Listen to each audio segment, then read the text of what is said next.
Hello everybody and welcome. I am your host Josh Apperson and this is your real estate rant, where as always there are no sales pitches, there are never any cheesy gimmicks, and there's no bull of any kind whatsoever. Just real estate. Happy 2012, happy new year. So awesome to get back in front of you guys here. Wanted to talk about something quick that I'm hearing a ton about right now.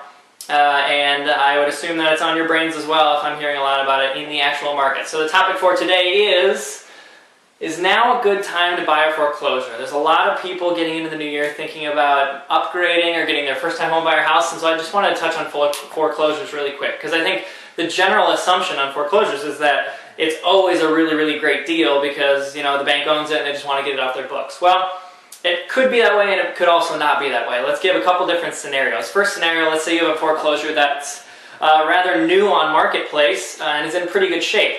The people that put on foreclosures do a really good job most of the time of really hammering down what the value on that house is called, and what the value of that house would be. It's called a BPO, broker's price opinion, and so they do a really good job of hammering that down, and a lot of the times banks aren't going to move very far off on that price, especially if it's pretty new on market. So don't just assume that if a foreclosure is on for $200,000, you're going to get it at $140 because the bank can't wait to get rid of it. They're probably going to stick to their guns pretty close on that, just like a seller would if a house was in pretty good shape and it was just new on market. You're not going to be able to take that seller down a whole lot. So just because it's a foreclosure, don't just assume that you're going to get a great deal on it. But let's take a scenario two, a second different option. If you have a foreclosure that's been on the market for quite a while and they've already dropped it a lot, then you could have a great position in the marketplace. I have a client right now who's doing this exact same thing.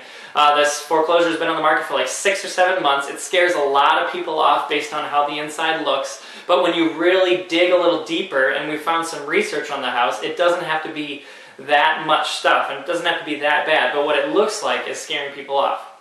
And one thing you'll notice a lot with banks on foreclosures is that they'll systematically lower the price of that house every 30 to 45 days, no matter what. They'll just keep going and keep going and keep going.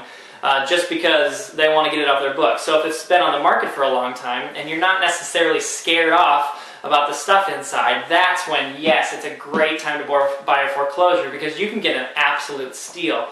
This place, there's a potential of doubling your money on this place within the first year just by doing some updates and living in it and making it feel a little better. And that's the exact same thing with an owner-occupied house too.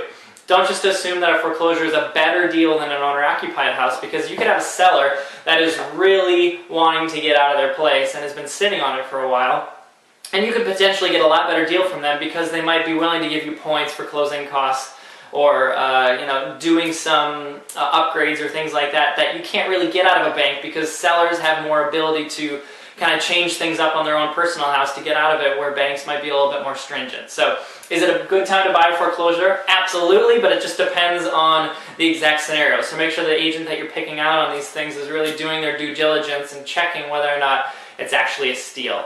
So there we go. There's 2012, the first real estate rant of the year. I hope this was good, and we'll talk to you guys soon. I'm Josh Apperson, and this has been your real estate rant.